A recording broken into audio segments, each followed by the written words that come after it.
আমি পিউ হালদার। আজকের ভিডিওটা শেয়ার করছি দুপুরের খাবার। হ্যাঁ, এটা বেশ কিছুদিন আগের ভিডিও ছিল, তো ভাবলাম চলো আপলোড করা যাক। দুপুরের খাবারে কি বানিয়েছি, করলা সেদ্ধ, আমরা ডাল, আমরা চাটনি খেতে কিন্তু দারুণ লাগে। কিন্তু হ্যাঁ, আমরাতে বলে আবার যে গায়ে গতরে ব্যথা বাড়ে। যাই হোক, মাঝে মাঝে খাওয়া যেতেই পারে।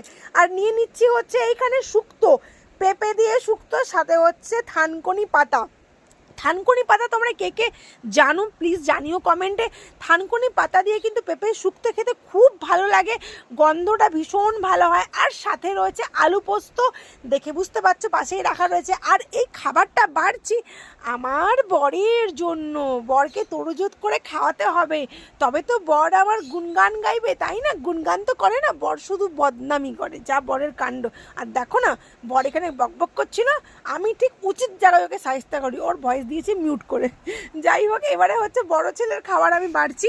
এখানে ভাতে দিয়ে দিলাম ডাল আর হচ্ছে আলু পোস্ত। শুক্তো বাবু খাবেন না, যা হয় বাচ্চাদের তো বুঝতেই পারছো, এটা খাবো না ওটা খাবো না, সবজি খেতে চায় না। যাই হোক, আলু ভীষণ প্রিয়, তাই আলু পোস্ত আর ডাল দিয়ে ভালো করে ভাতটা মেখে দিচ্ছে হচ্ছে, কারণ ওর খাবারটা, বড় ছেলের খাবার, এটা আমার মেখে দিতে হয়। আর ভাতটা ভীষণ গরম ছিল, হাতে লাগছিল আমার ছ্যাঁকা।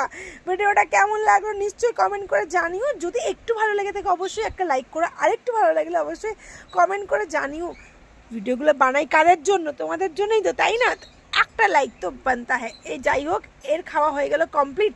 খাওয়া না, খাবার গুছানো। এরপর হচ্ছে আমার খাবার, পাঁপড় পোড়া, পেঁপে শুক্তো, ডাল, করলা সেদ্ধ আর ভাত।